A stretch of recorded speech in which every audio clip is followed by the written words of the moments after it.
tema da espiritualidade, desde o final do século XIX, ele já vem como digamos, um modismo aqui no Ocidente, né? Ele era muito debatido no Oriente no passado, já vem na tradição, né, nas civilizações antigas, principalmente lá no Oriente, essa questão da espiritualidade, da meditação, do autoconhecimento, né, de uma forma muito intensa. Já aqui no Ocidente, nós tivemos toda a tradição judaico-cristã que também influenciou uma espiritualidade voltada para o divino, fora de nós. E a espiritualidade no Oriente conduzia sempre o ser humano para um encontro da divindade dentro de nós. Então a gente pode começar, acho que, refletindo sobre isso. Por que na história da humanidade existia basicamente esses dois lados? Algumas religiões, algumas tradições antigas do conhecimento, que sempre trazia o foco na evolução do ser humano, algumas aqui no Ocidente acabavam exteriorizando a divindade, enquanto no Oriente o processo sempre foi de interiorização.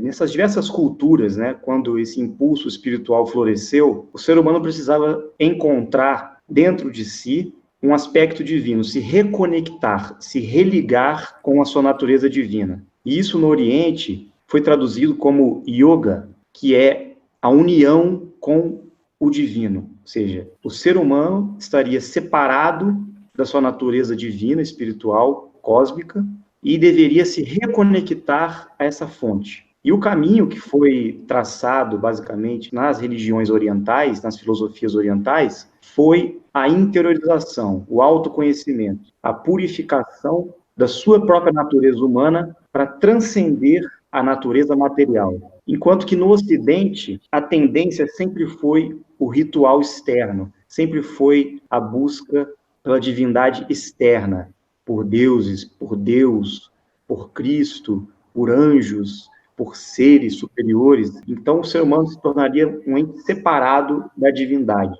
E isso trouxe muitas questões que gerou muito conflito na época. Muitas guerras, inclusive, para ver qual era o melhor Deus, qual era a verdadeira fé. E a gente sabe que a civilização ocidental passou por muitos conflitos, muitas crises diante disso. E a Igreja Católica aproveitou-se muito bem dessa situação em busca de poder. A gente sabe que ocorreu muita distorção e manipulação no conhecimento também. Hoje a gente percebe que está havendo uma união entre os dois lados, entre Oriente e Ocidente. Os ocidentais estão se espiritualizando, se interiorizando e buscando o autoconhecimento oriental, e muitos orientais estão se ocidentalizando, estão buscando a espiritualidade cristã, judaica-cristã, vamos dizer assim, né?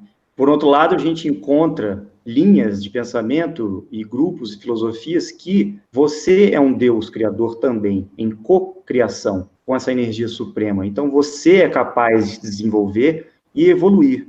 Existe, por outro lado, aquelas linhas que exteriorizam o ser humano, tirando dele esse poder pessoal, essa divindade interna, colocando a divindade no externo, como se ele dependesse da ajuda, né, e da salvação de um Deus, de seres que estão acima dele, e ele sempre se colocando numa posição inferior.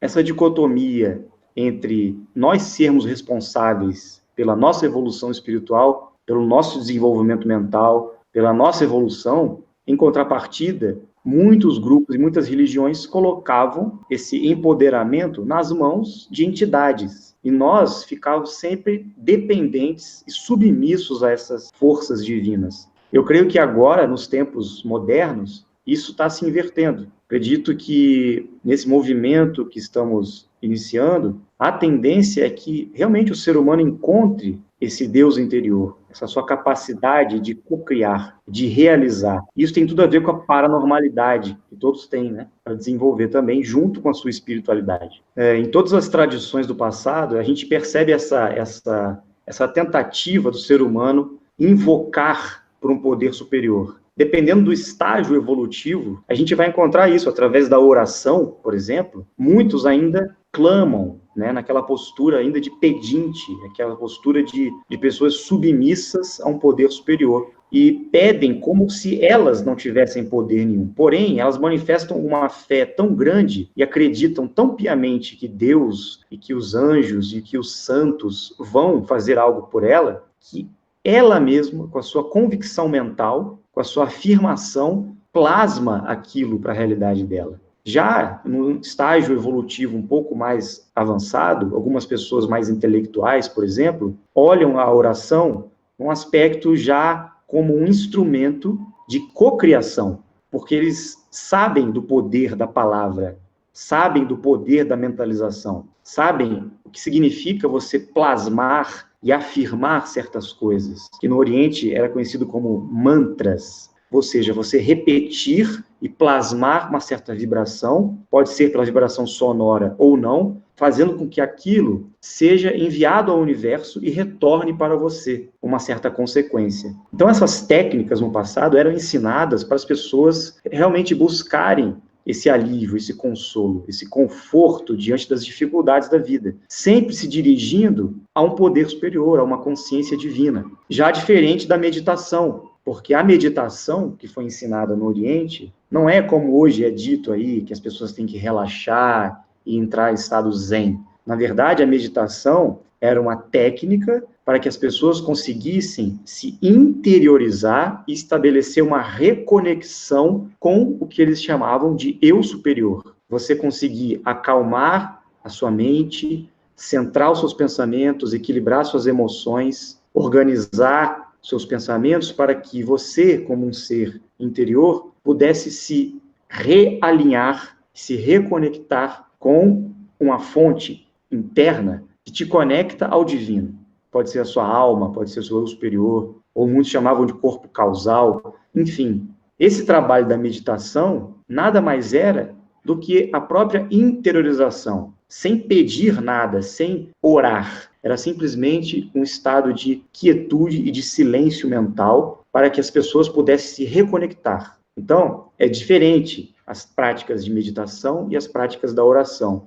Então, essas técnicas antigas sempre buscavam esse realinhamento, essa sincronicidade, a interiorização para essa reconexão com esse corpo de luz. Sabemos que o ser humano possui, basicamente, uma trindade dentro dele.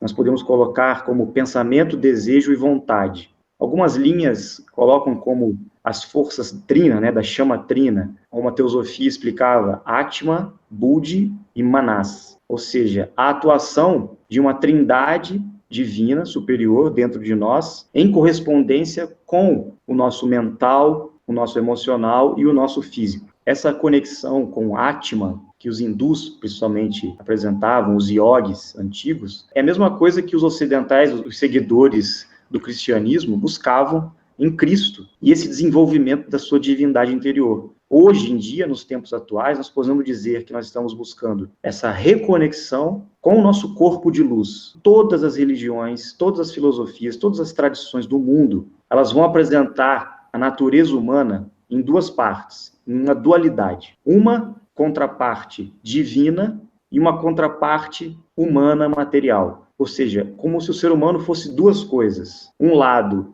que puxa ele para a matéria, para tendências primitivas, instintivas, como se ele fosse um animal cheio de emoções, e ele precisa controlar essas tendências primitivas, e um outro lado, uma outra natureza do ser humano que atrai e puxa ele para o supremo, para o divino. E isso traz um conflito. É como se o ser humano estivesse eternamente lutando contra essa natureza inferior, vamos dizer assim, primitiva. E as emoções é o ponto principal para entendermos essa natureza humana, que parece que nós estamos vivendo num corpo com um lado psicológico e emocional extremamente complexo, que aparentemente parece que tem uma natureza própria, uma identidade própria, uma autonomia, e nós é como se estivéssemos dentro desse instrumento, utilizando nossa mente, com essas emoções e com esse corpo, e nós, como um espírito divino encarnados na Terra, estamos aprisionados aqui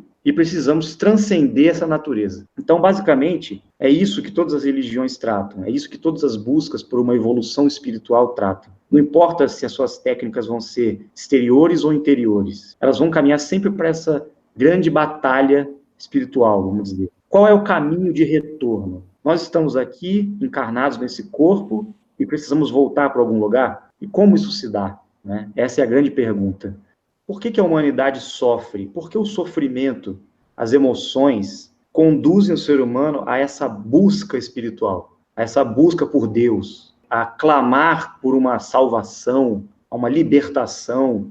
Então a gente vai entrar num fenômeno muito complexo, existencial, que é fato. O ser humano está em busca da felicidade, o ser humano está em busca de um sentido. E a espiritualidade, ela entra como uma esperança, uma saída, um caminho, não é? Que muitos chamam de caminho espiritual, de desenvolvimento, para que a gente possa reencontrar essa conexão. Então, que dualidade é essa? Se nós somos divinos, por que existe tanto sofrimento e por que o ser humano luta tanto contra a sua natureza humana, né? As religiões exploraram muito isso, sempre colocando, né, a natureza humana, o ego, como o aspecto do pecado, o aspecto que tem que ser transcendido. O ser humano tem que renunciar. Então, muitos grupos acabam entrando por um extremismo, né, de acreditar que temos que negar a terceira dimensão, temos que negar a matéria. Então, essa luta, esse conflito que é gerado, e muitas religiões acabam estimulando isso, porque, como a gente bem explicou, a tendência das religiões sempre foi exteriorizar o ser humano e transferir o seu poder pessoal, sua divindade interior, para uma entidade exterior. Foi uma estratégia, né, de alguns grupos de poder que estavam aí, de certa forma, buscando uma manipulação do conhecimento. O ser humano tem que sair desse padrão religioso, emotivo, devocional, essa mendicância espiritual, que nós chamamos de um padrão astral, para um padrão mental, ou seja, para um desenvolvimento da sua capacidade de se tornar um Deus criador e interagir com a própria realidade, sem depender de nenhuma força ou entidade externa. Você mesmo é o Deus criador, é o responsável pela sua vida e pela sua realidade, e pelas consequências de suas ações. Então, esse grande passo é o que a humanidade está dando hoje em dia. Passando desse estágio, vamos dizer, emocional, da busca da espiritualidade, para um estágio mais mental, para uma responsabilidade na sua caminhada, no qual ele transfere a imagem de um Deus externo a ele, que fará tudo por ele, para um Deus interior, que é ele próprio, que realiza e cocria com a realidade. E como é que isso se dá? Através de desenvolvimentos, nós chamamos de paranormalidade, aumentando a nossa vibração, acelerando nossas frequências cerebrais e aumentando a nossa energia vibracional ativa para que a gente possa estabelecer essa relação direta com as energias ao nosso redor, com as realidades que nos cercam. No passado, muitas técnicas que as religiões pregavam faziam com que o ser humano baixasse a sua frequência vibracional. E muitos grupos que até buscavam a interiorização também desvirtuaram um pouco o conhecimento para que o ser humano ficasse passivo e não desenvolvesse a sua mente, a sua vontade, para a atuação na matéria, para a sua realização e se tornar um Deus criador. É importante a gente compreender que quanto maior a nossa frequência mental, quanto maior a nossa atividade cerebral, quanto maior o nosso desenvolvimento, o equilíbrio das emoções, quanto maior a nossa neutralidade, quanto maior a nossa desintoxicação física, nosso corpo também entra nesse aspecto, maior será a nossa vibração energética. E quanto maior o nosso campo de energia, maior a nossa atuação na matéria e na realidade mental que nos cerca.